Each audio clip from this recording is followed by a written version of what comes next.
Senhora jurada, senhores jurados, membros desse Conselho de Sentença, eu quero começar este trabalho lendo um pequeno trecho da Apologia de Sócrates, que nos traz Platão, que diz o seguinte quando Sócrates se defendia da sua condenação. O que vós, cidadão atenienses, haveis sentido com o manejo dos meus acusadores, não sei. Certo é que eu, devido a eles, quase me esquecia de mim mesmo, tão persuasivo falavam. Contudo, não disseram, eu afirmo, nada de verdadeiro. Assim, pois, como acabei de dizer, pouco ou absolutamente nada disseram de verdade. Mas, ao contrário, eu a direi em toda a plenitude. Saibam, quantos o queiram, que por isso sou odiado. É que digo a verdade, e que tal é a calúnia contra mim, e tais são as causas. E tanto agora como mais tarde ou em qualquer tempo, podereis considerar estas coisas, elas são como eu vos digo. É o mesmo Sócrates que dizia, conhece-te a ti mesmo. Eu pego carona no outro filósofo que eu gosto muito, em homenagem ao Milton Bueno de Carvalho, para dizer que Nietzsche nos lembrava que se conhece-te a ti mesmo, socrático, é importante, de nada vale se nós não nos tornarmos aquilo que nós somos. Torna-te quem tu és. Eu convido-vos a aceitarem o convite da defesa, Bruna, José, Alexandre, Mateus, Marco, Luiz, Alexen, a virem nesse caminho que eu vou tentar trilhar agora para a defesa de Elisandro Spor. E vos digo, com um filósofo que também gosto muito, que quanto mais poderoso for o poder, mas quanto mais poderoso for o poder, mais silenciosamente ele atuará. E a prova são vossas excelências. O bom juiz não busca reconhecimento, ele não tem vaidade, o bom juiz faz seu trabalho para que a verdade apareça, porque quando a verdade aparece é que nós fazemos justiça. Eu quero começar dizendo que a acusação contra o meu cliente, já expus aqui com as provas e sempre trazendo os 5 elementos, aqueles que compunham a acusação e que estão eles todos apoiados numa espécie de motivação principal, de móvel que os empurrava, e aí falo pelo meu cliente, a fazer o que fizeram, que é o desprezo pela vida humana. O desprezo pela vida humana e a indiferença pela vida humana. Lhes foi dito muitas vezes, aos gritos aqui, que o meu cliente é ganancioso, não tem o menor cuidado com a vida humana. Aliás, isso foi dito de todos. Essa é a acusação que eu pretendo derrubar aqui rapidamente, porque eu tenho pouco tempo. E quais são as teses defensivas? O que a defesa vai dar como possibilidade de quesitos para que a senhora e os senhores decidam? Como funciona o júri? O júri funciona por votação de quesitos. Nós aqui trazemos as teses e os senhores e a senhora dirão se sim ou se não para as teses que são trazidas. Mas essas teses, elas não saíram da nossa cabeça agora. Nós não fomos ali no intervalo pensar teses, não. Elas foram construídas pelo nosso trabalho diuturno. E como disse Sócrates, eu cheguei a não me reconhecer. Tantas foram as vezes em que eu fui aqui citado e atacado, e só não fui mais porque a promotora e o promotor são condescendentes com as minhas misérias, com a minha fraqueza, com a minha pouca competência, porque eles poderiam ter feito muito mais. Mas eu tenho uma coisa que me traz aqui hoje e que me faz dizer aos senhores 4 teses, para que julguem, aí sim, cada um de vocês com a consciência de cada um. 4 teses. Eu tenho uma coisa que me obriga a fazer tudo o que eu fiz e a fazer o máximo que eu podia. A fazer o máximo que eu podia. Uma coisa que é a procuração, a assinatura do Elisandro Spohr no mandato que me faz advogado dele. O primeiro jogo de quesitos que será formulado ao senhor a respeito de tese nossa, ele vai englobar essa proposta. O erro de proibição invencível que está aqui no artigo 21 do Código Penal. Porque é importante que os senhores e as senhoras saibam que eu não estou inventando nada. Eu estou tirando daqui do Código Penal uma causa que afasta a culpabilidade do Elisandro. E ela afasta não para ele, mas para qualquer pessoa processada. Quando o Código Penal diz assim, o erro sobre a ilicitude do fato, ser inevitável isenta de pena, e ser evitável poderá diminuí-la de 1/6 a 1/3. Isso vai ser proposto pelo magistrado como quesito aos senhores. Qual é o efeito disso? Se aceitarem o erro de proibição invencível, aquele que não poderia, pelas circunstâncias, ser pensado de outra maneira, por como as coisas aconteceram, Elisandro não poderia ter outro pensamento antes de 27 de janeiro de 2013. Se aceitarem isso, a consequência é a absolvição. É possível? É possível. E aqui não sou eu quem decide, são os senhores e as senhoras que decidem. A senhora e os senhores. Mas a proposta precisa ser feita. Se eu não falar aqui, o doutor Orlando não pode propor. Então eu estou falando para que a senhora e os senhores sejam perguntados. Afinal, ele estava pelo PPCI, pelo alvará da prefeitura, pelo contato com o promotor, por tudo aquilo que nós vimos aqui, ele estava em erro de proibição? Estava pensando que estava de acordo com o direito? E além disso, o quesito pergunta se os senhores ou as senhoras se absolvem o réu, mas para absolver o réu tem que pensar que a primeira tese é aquela de erro de proibição, invencível pelas circunstâncias, ou de inexigibilidade de conduta diversa. É difícil, mas o nome parece complicado, mas é fácil, ó.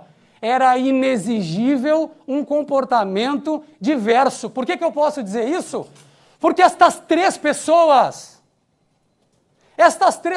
honradas, alguém aqui duvida da honradez?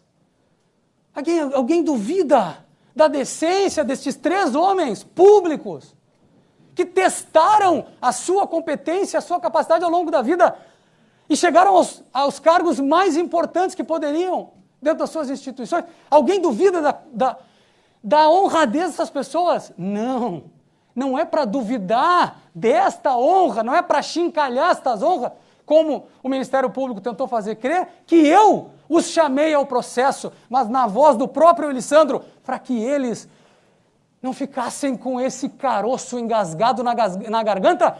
E vejam, eu os chamei aqui. Eu tentei chamá-los como réus desse processo ao lado do meu cliente. E a estratégia defensiva é tão clara que ela se dá da seguinte maneira.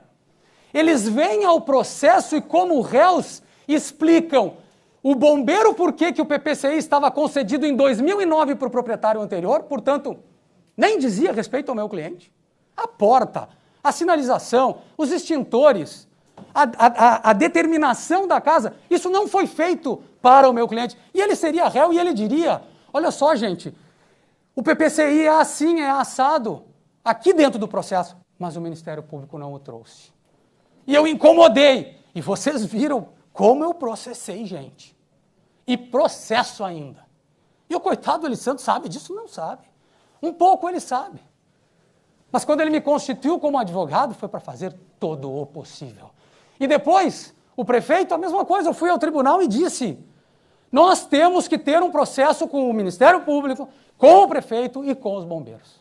E aí, eu vou agora saudar com todo respeito e dizendo que a minha palavra vale mais do que a minha vida, o senhor Flávio. O senhor Flávio, presidente da associação.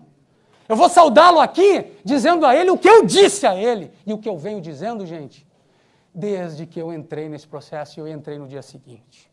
Eu errei o número de 600, me desculpe, Elisandro. Tu estava no hospital, depois tu foi preso, eu conversei com todo mundo, era uma média de público, não era o máximo. Desculpem, gente, errei, foi mal. Estava muito difícil mesmo naquela época. Aliás, eu estou há mais de um terço da minha carreira com esse processo, tendo o Elisandro dentro da minha família. É difícil tratar desse processo. Mas, quando eu falo em ausência de dolo eventual, como quesito que será entregue aos senhores e à senhora, quando eu falo em ausência de dolo eventual, eu estou dizendo que ele não assumiu o risco de produzir o resultado e não aceitava esse resultado. Como disse muito bem numa obra escrita o Dr. Davi, embora tenha posteriormente editado uma nova com outro pensamento. Mas há tempos atrás ele pensava como a gente, que era preciso dar uma aquiescência a este resultado. Eu olho, como na fórmula de Frank, e vou mais tarde, se der tempo, vou tratar com os senhores. Frank dizia, dolo eventual é quando o sujeito olha e alguém diz, mas vai dar problema. E Frank dizia, dê no que der, eu sigo adiante. Porque ele não se importa com o resultado. Ele dá a sua aquiescência para o resultado. Quando eu digo isso e peço a desclassificação para outro crime, que daí o doutor promotor disse, mas vai ser nada, vai ser homicídio culposo. Saibam, os senhores e a senhora, que um resultado deste processo, depois de perguntado se o jurado absolve o réu, serão perguntados se Elisandro, e cada um dos réus, mas se Elisandro assumiu o risco e aceitava o resultado. O magistrado não aceita esta segunda parte, mas eu peço que sempre raciocinem assim, conforme está na exposição de motivos do Código Penal. Ele vai perguntar só no quesito segundo a afirmação que ele, do entendimento dele, de que se Elisandro assumiu o risco. E aí pensem que assumir o risco é assumir o risco da Natália grávida, assumir o risco do William, assumir o risco dos funcionários, dos amigos e da queima. De todas aquelas pessoas que eram amigas dele. E aí eu quero dizer que a outra possibilidade é uma participação de menor importância, porque os senhores foram aqui várias vezes, falou-se na possibilidade de que ele, quando colocou as espumas e deixou a banda tocar lá, que ele concorreu para um crime de incêndio. Então, o crime não é de homicídio, o crime é de incêndio com resultado morte. E é isso que nós pedimos. Senhor Flávio, em sua homenagem. Eu não quero que ninguém seja absolvido, entende? Eu não acho que o correto é ele ser absolvido. Eu tenho conversado isso com ele, nem ele acha. Ele não tem que ser absolvido. O correto é que outras pessoas estivessem sendo processadas junto. Isso eu venho dizendo junto com vocês desde o início. Com certeza. Tem muita gente que devia estar do lado, respondendo junto. Gente que autorizou o funcionamento dessa parte. Gente que teve aí dentro, fotografou, fez tudo e deixou funcionar. E com certeza, o senhor pode ter certeza de uma coisa, se depender de nós, todos eles vão estar sentados no banco dos réus. A gente tentou, seu Flávio. Eu vim até aqui. E quando não deu para trazer como réu, eu trouxe como testemunha. Porque pelo menos como testemunha eles tinham que se explicar. Eu sinto que dali daquela saída da boate aquela vez, quando eu tive medo de apanhar, quando eu tive medo de uma série de coisas e o senhor me tranquilizou, ninguém vai fazer nada com o senhor, doutor. É que a gente interpreta que o senhor tira onda da gente quando está fazendo o seu trabalho. E eu disse, eu faria pelo senhor o que eu estou fazendo pelo meu cliente, porque eu sou assim. E é isso. E esse vídeo foi usado contra mim. Eu disse, a minha palavra vale mais que a minha vida. Esse é o meu pedido. Desclassifiquem esse crime. E aí nós vamos ter que falar das coisas desta acusação, dos elementos dessa acusação. E aí a espuma, gente, a espuma está em projeto entregue por Samir Samara, o tal engenheiro Samir, está em projeto entregue ao Ministério Público. Está lá, Ministério Público de Santa Maria, painel Sonex, foi entregue ao MP. Mas como não sabia? Como não sabia? Não sabia o do Kiko. Mas foi como disse muito bem aqui, dizendo a verdade, sendo sincero, sendo coerente. O doutor Ricardo Loza, como sempre foi. Que dor no coração ter que processar esse homem, trazê-lo ao processo. Mas é porque os senhores e a senhora tinham que poder entender que tudo o que eles dizem tem que valer para o Kiko, gente. Tem que valer para o Kiko, porque nesse processo, o Kiko é como nós aqui, ó, do povo, porque é o Estado tirando sempre o seu corpo. É o Estado deixando sempre o particular. O senhor sabia que disse se o Érico? ela era inflamável ou não? Não, não sabia. Sabia se era inflamável, Érico? O Érico veio aqui. Ele colocou essa espuma lá. Ele sabia? Não, ele não sabia. O Érico não sabia. Mas o Nilvo sabia? Eu fiquei com vergonha de admitir. Eu comprei a boate já montada, a Balari. Então já estava pronto, inclusive CNPJ, PPCI, e tinha, eu omiti, tinha no fundo, nas costas do palco, tinha essa lã, uma lã cor de areia, cor bege, no fundo apenas. E espuma? Espuma, essa, eu quero dizer essa espuma. Uhum. Eu omiti isso aí por muita pressão, né? O senhor consideraria isso uma informação, digamos assim, ruim para que as autoridades tivessem, ou que pudesse... Não, a opinião pública. As autoridades, naquele momento, não me preocupavam. Eu retirei essa lã na segunda-feira, de manhã. A RBS me ligou, que estava indo lá para fazer uma reportagem. Até eu tinha renovado o meu alvará com os bombeiros na quarta anterior do incêndio. Eu tinha renovado o meu PPCI com os bombeiros na quarta anterior ao incêndio. E o que tinha lá na boate? Espuma, gente. Porque o raciocínio que é feito é que o Kiko colocou uma espuma assassina. No entanto, a gente só sabe disso depois. Mas eu não posso condenar alguém porque depois eu agora sei. Eu tenho que condenar alguém que sabia antes. E quem diz isso várias vezes é o meu professor Davi Medina da Silva. Para haver dolo é preciso haver consciência. E eles não tinham essa consciência da espuma. Não tinham. Vamos adiante? A prefeitura teve lá. Opa, está ali, 19/4/2012. A prefeitura teve lá. Antes disso, o engenheiro Pedroso foi lá, tinha espuma na boate. Tira essa espuma. Isso aí não serve para nada em 2011. Mas a Balari tinha espuma. A Boemia tinha espuma apresentada ao Ministério Público o projeto. Museu tinha espuma. Gente, eu não conheci nenhuma boate dessas, mas todas elas tinham. O processo conta isso. E aí vem a história das bandas e fogos. Aí o Ministério Público pergunta para a Jéssica. Já tinha visto em outros locais, sim. Eles tocaram na formatura do meu pai em janeiro de 2012. Como meu pai fazia eventos, eles tocaram em vários eventos e eu nunca tinha visto. Nunca tinha visto o uso do Não. artefato? Pode ser que tenha usado? Pode. Tem elementos que dizem que não. Não vi. Tá certo. Mas, doutora, posso complementar? Aí, nesse dia que foi levado essas máquinas que banda do produziam Kiko. essa chama, foi a primeira vez que eu ouvi falar em fogo gelado. Porque ali próximo a esses fogos tinha cortinas. E eu questionei o pessoal... Se pegava fogo, lembra? Você botou a mão. Toda a história em cima do Kiko. Mas foi o Kiko que tocou aquela noite? Foi o Projeto Pantana que tocou aquela noite? Não foi. E aí vem a questão da lotação. Sabe aquela câmera que andava numa primeira versão, fazendo todo aquele negócio, e eu perguntava para as pessoas, quantas pessoas tem aí? Mais de 500, menos de 500, não sei bem, não dá para ver. E aí depois eu trocava. Eu trocava dessa aqui, o primeiro voo era nessa, e o segundo voo era naquela. Eu fiz 2 vezes. E eu perguntava, essa tem mais do que essa? Quanto tem nessa e quanto tem naquela? Sabe para quê, gente? Para nós acabarmos de uma vez por todas com algo aqui que é mentira. É uma mentira dizer que naquele momento, final de 2012, 2013, a boate recebia mais do que 800 pessoas de uma vez só. Ela não recebia. Sabe por quê?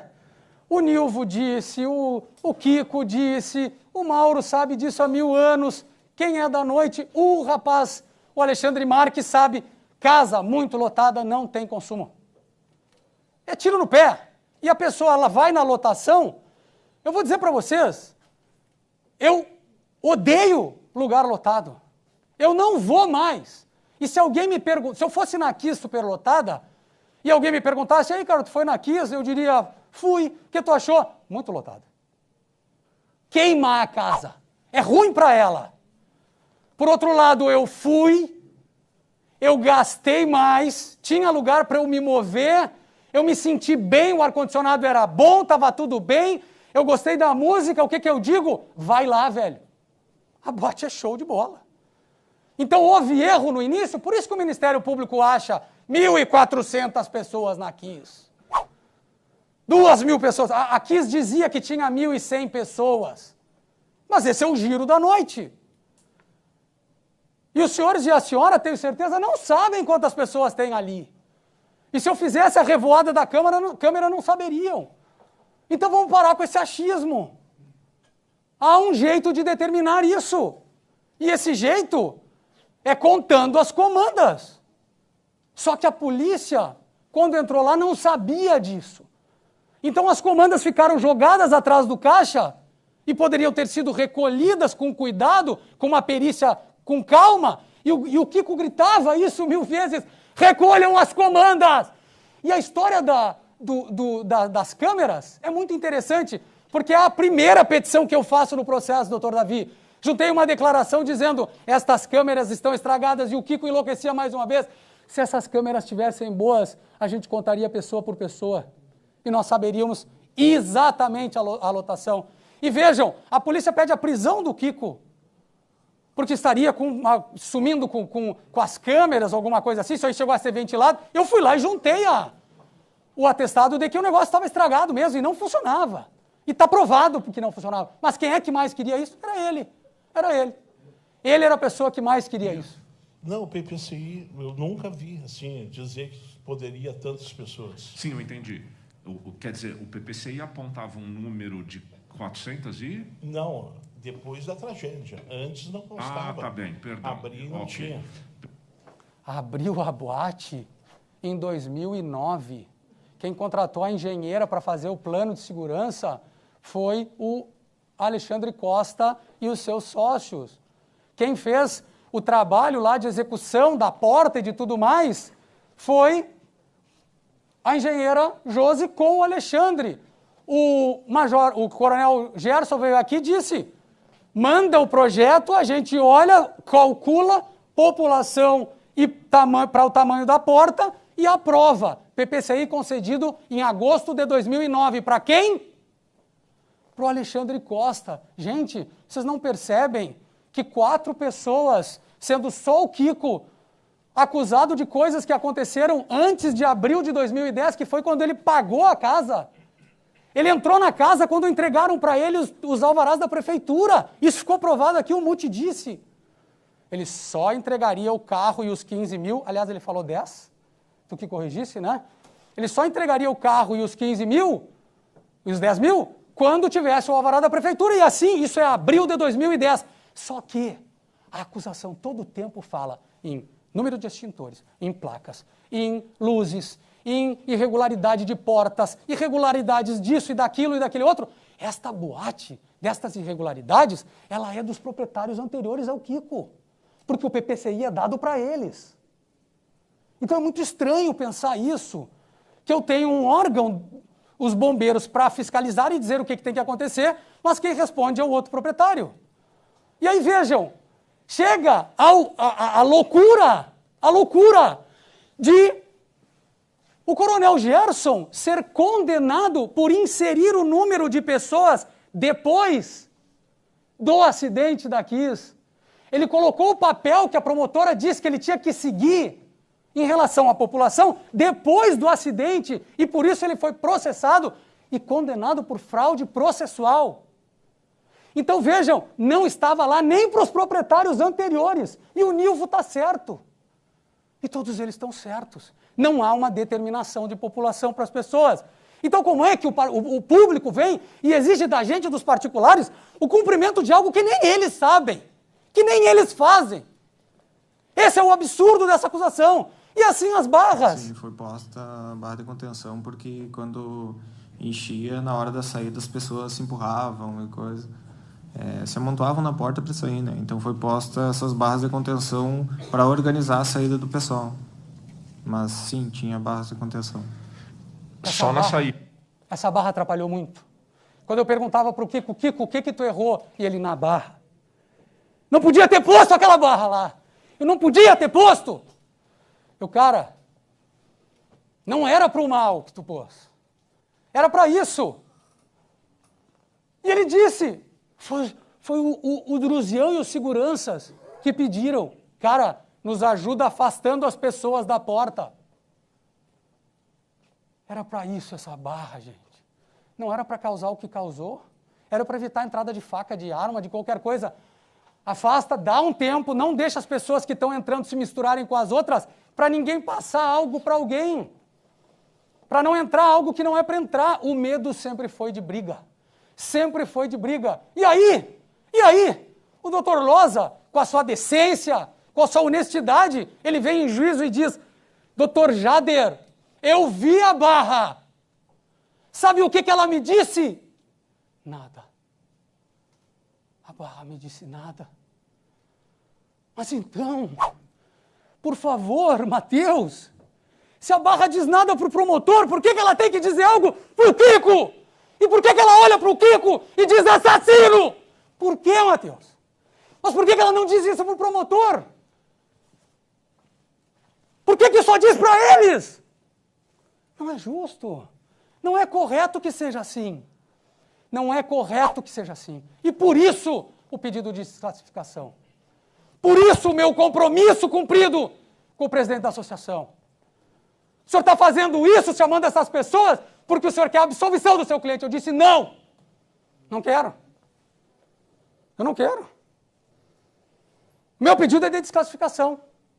Eu externei e abri, porque também há aqui, é evidente que há um erro de proibição. Os senhores e as senhoras estão sendo iludidos aqui de novo com a conversinha do carro, e aí se o carro tiver mal, a gente vai lá na vistoria. Não é a mesma coisa. Não é. Porque eu perguntei ao promotor, e perguntei ao prefeito, e perguntei ao coronel, se eu tiver um alvará dos bombeiros, eu posso confiar que as coisas estão de acordo com a lei? E eles disseram sim. Mas por que para eles vale, gente? Por que para eles vale? Para o político vale. Para o funcionário vale, mas por que para o povo não vale? Para o povo não. Aumenta salário para uns, mas para outros não. Parece que parece que só quem tem a segurança de um cargo e que tem poder por esse cargo pode tudo. Porque daí é só olhar para os particulares e dizer, tem que investir, se investiu, tem responsabilidade. Isso chega a ser um canto de sereias. Aí eu quero homenagear o Ulisses Losada. Porque lá no STJ eu disse que o julgar bem é fazer a travessia de Ulisses, fechar os olhos para os cantos de sereia e julgar de acordo com a lei. Responsabilidade civil é pagar pelos danos. A forma mais correta, e eu dizia isso para a associação, a forma mais correta de garantir o pagamento de todos,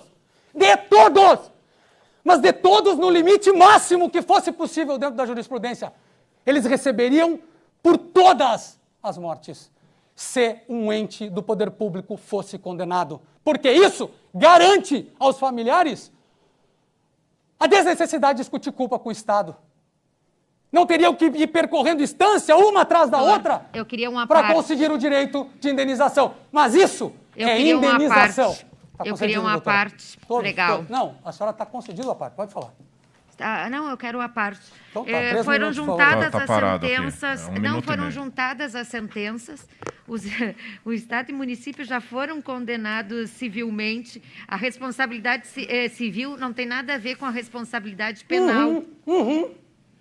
E os réus também foram condenados civilmente. Exato. Então, a responsabilidade civil é uma, a responsabilidade penal é outra. A gente está buscando aqui a responsabilidade penal, que são dos 4 pelos homicídios. Ouviram? Dolosos. Ouviram? A responsabilidade civil é outra coisa. A responsabilidade civil é outra coisa. Então, e aí quando alguém diz assim, mas tu é responsável. Tu é responsável porque tu abriu a boate. É verdade no campo do direito civil. É verdade no campo do direito administrativo, onde houver falha. mas não é verdade no campo penal. Não é verdade no campo penal. O que eu tenho que ver no campo penal é exatamente se as pessoas aceitaram o risco e anuíram com o resultado. É isso que eu tenho que saber. Se elas tinham a capacidade de antever esse risco. Eu venho com o meu carro, aí como gosta o doutor do acidente do carro, eu venho com o meu carro e venho em alta velocidade. Eu sei que tem um risco. Eu faço condutas que são perigosas em si, elas podem traduzir um risco, mas eu estou vendo esse risco, eu estou diante dele. Por isso que o doutor Davi, no livro, usava culpa com previsão. Né? O que diz o doutor Loza sobre o risco, sobre o erro, sobre a irregularidade da casa? Mesmo durante a minha atuação nesse inquérito, nunca veio meio elemento, não é um elemento, sim, meio elemento que dissesse assim, tia, tem algum risco essa bote? Tem algum risco. Meio elemento não veio. Não veio meio elemento que dissesse a ele, tchê, tem um risco essa bote. Mas para ele vale, porque o Ministério Público não quis denunciá-lo. Olha, eu fiz um esforço enorme, gente. Eu fiz um esforço enorme. Isso tiraria a responsabilidade do meu cliente? Não! Não tira. Uma coisa é uma coisa, outra coisa é outra coisa. Mas ele tinha que estar aqui também. E eu disse a todos eles.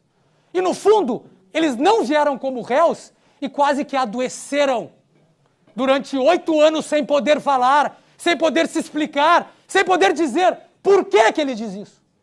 Só aqui ele teve a oportunidade, ele disse, muito obrigado, doutor Jader, por ter me dado a oportunidade de falar. Eles, por não terem sido processados, foram, aí sim, destruídos na sua imagem, porque calaram naquilo que era transferido para o Kiko, sim. O que diz a Jéssica?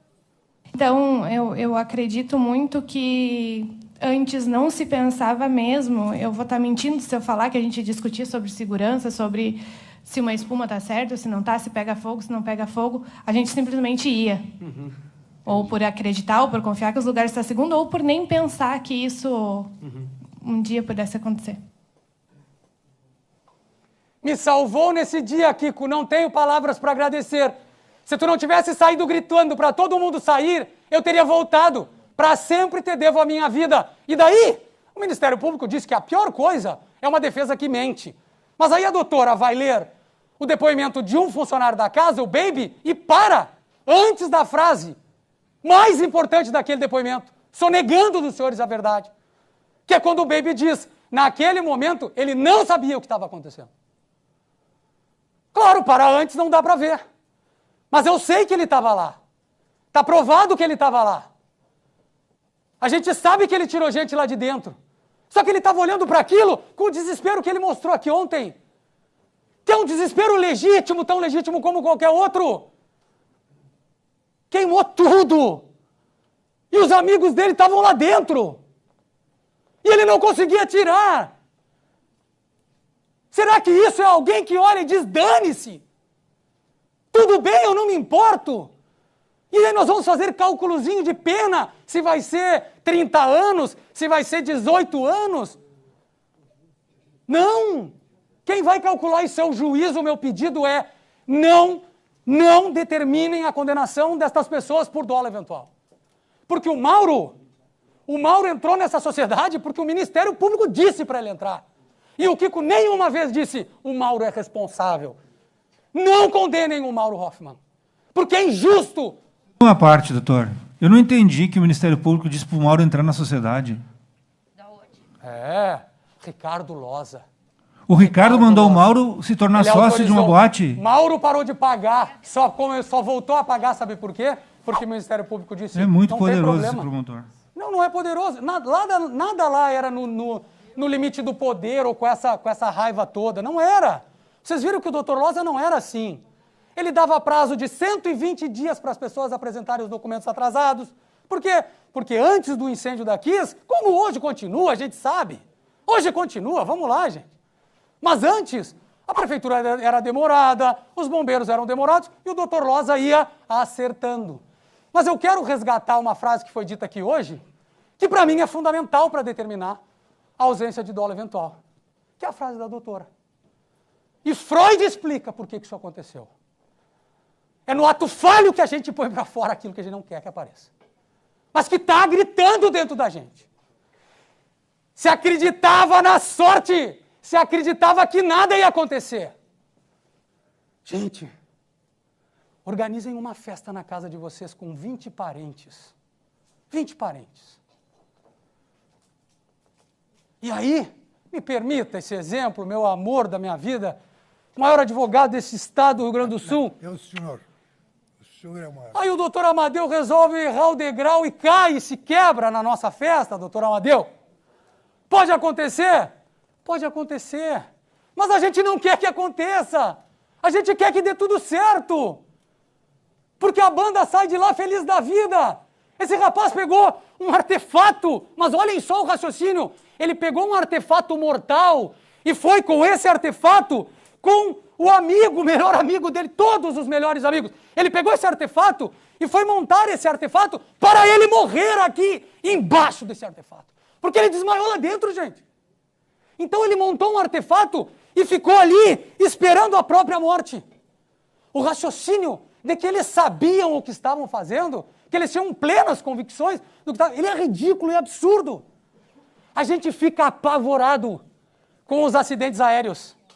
Nós ficamos transtornados pela grande quantidade de mortes de pessoas vítimas, mas a gente sabe que o piloto está lá dentro, que a comissão toda de bordo está lá dentro. Então, o que é a culpa e o dolo? Eu tenho que eliminar a culpa inconsciente, que no caso até culpa inconsciente é. Até culpa inconsciente é. Porque eles não tinham consciência. O Kiko estava lá fora tirando um rapaz bêbado. Eles montaram no palco para fazer um show que, segundo eles, era uma coisa que podia ser feita. Olha o Marcelo com uma luva na mão sem saber sequer o que tem naquela luva. E depois desmaiado, carregado pelo irmão, porque senão estaria morto. E vejam, isso acontece muito, quem sobrevive vira réu. Porque e se a mulher do Kiko morresse? Vocês já pensaram nisso? Se a mulher dele grávida com a filha lá dentro da barriga, se ela morresse, o que nós diríamos do Kiko?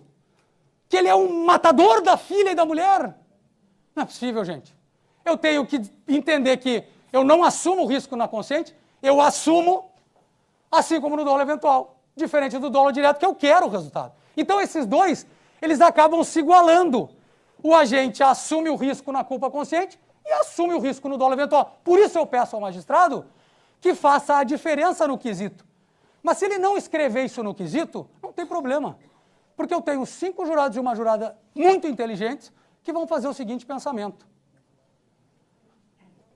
Elisandro, colocando espuma, tendo uma casa com bastante gente, com aquelas situações todas lá do PPCI de 2009, que não é dele, com tudo isso que nós falamos, ele assumiu o risco e aceitava o resultado? Ele aceitava o resultado? Se os senhores e a senhora entenderem que ele aceitava o resultado, a condenação é por dolo eventual. Agora façam o seguinte, não destruam 4 famílias. Não façam isso. Não façam isso. Não façam. Eu vou pegar as 2 filhinhas do Kiko e a mulher dele e eu vou dar um jeito de atender o Kiko. Eu vou dar um jeito de atender o Kiko. Nós vamos dar um jeito na vida. Não vai ser justo. Vai estar errado, vai estar tudo errado. Vai estar tudo errado, sabe por quê? Vai estar tudo errado porque ele não aceitava aquele resultado. Então neguem o quesito. Elisandro assumiu o risco, digam não. Digam não. Sabe por quê? Porque ele não aceitou aquele resultado. Porque esse é o pensamento de Davi Medina da Silva. E eu concluo, lendo aos senhores uma passagem, eu quero fazer uma homenagem aqui a Alexandre Wunderlich, professor doutor Marcelo Almeida Ruivo, que fizeram um parecer maravilhoso, mostrando que foi correta a desclassificação feita pelo Tribunal de Justiça do Rio Grande do Sul nesse processo. Porque ele já foi desclassificado pelo Tribunal de Justiça.